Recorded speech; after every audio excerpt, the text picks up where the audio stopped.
আসসালামু আলাইকুম। এটিএন বাংলা সংবাদে সবাইকে স্বাগত জানাচ্ছি ফাতিহা শাফি।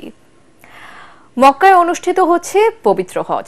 লাব্বাইক লাব্বাইক ধ্বনিতে মুখরিত আরাফার ময়দান। সূর্যাস্ত পর্যন্ত আরাফায় অবস্থান করবেন হাজিরা। সন্ধ্যায় রওনা হবেন মুজদালিফার উদ্দেশ্যে, সেখানে রাত যাপন করবেন এবং সেখান থেকে শয়তানকে পাথর মারার জন্য পাথর সংগ্রহ করবেন। বিস্তারিত জানাচ্ছেন ফারহিন ইসলাম টুম্পা। لبيك اللهم لبيك لبيك لا شريك لك لبيك লাব্বাইক আল্লাহুম্মা লাব্বাইক ধ্বনিতে মুখর আরাফাতের ময়দান। সূর্যোদয় থেকে সূর্যাস্ত এ ময়দানে অবস্থান করবেন বিশ্বের ১৫০ শতাধিক দেশ থেকে আসা লাখো মুসল্লি। আরাফায় অবস্থান করে হজের মূল আনুষ্ঠানিকতা।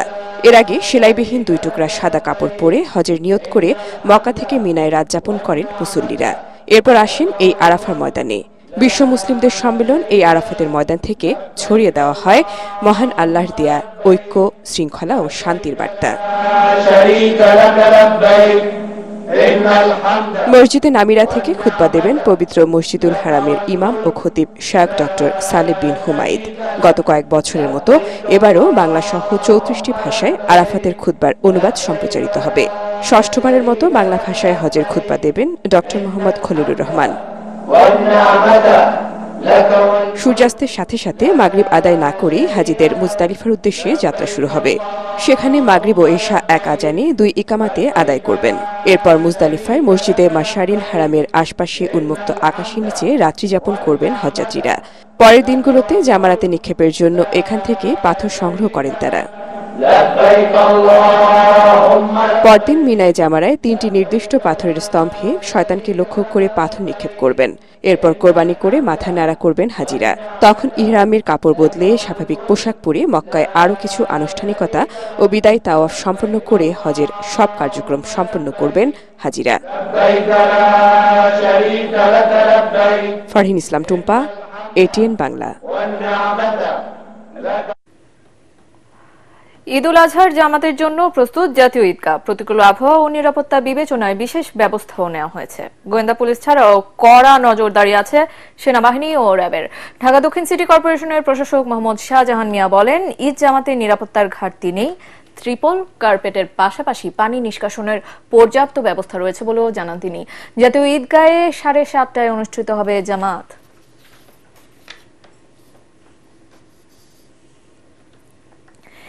এবার ঈদে ট্রেন যাত্রায় স্বস্তিতে যাত্রীরা। শেষ মুহূর্তে শিডিউল বিপর্যয়, সময় ধরে যাতায়াত করছে ট্রেনগুলো।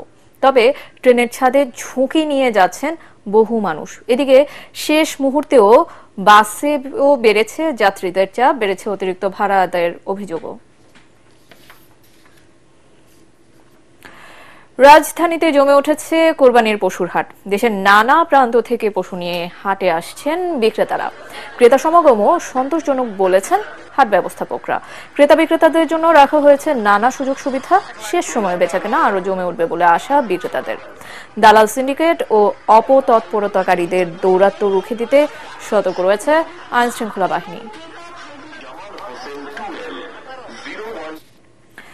তারেক রহমানের সহধর্মিণী ডাক্তার জুবাইদা রহমান ও তার মেয়ে জাইমা রহমানের নামে ফেসবুক অ্যাকাউন্ট খুলে তাদের বিরুদ্ধে উদ্দেশ্য প্রণোদিতভাবে অপপ্রচার চালানো হচ্ছে বলে অভিযোগ করেছে বিএনপি।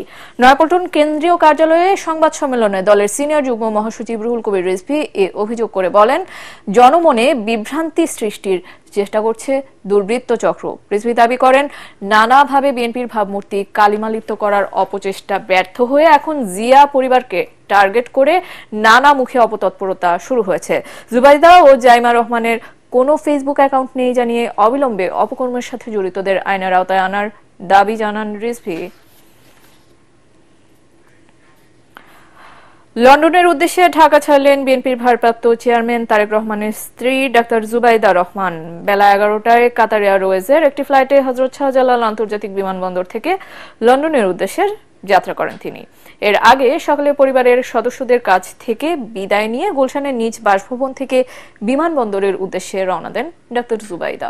বিএনপির মিডিয়া সেলের পক্ষ থেকে এসব তথ্য জানানো হয়েছে। লন্ডনে পৌঁছে সেখানেই স্বামী তারেক রহমান ও একমাত্র কন্যা জাইমা রহমানের সঙ্গে ঈদ করবেন ডাক্তার জুবাইদা রহমান।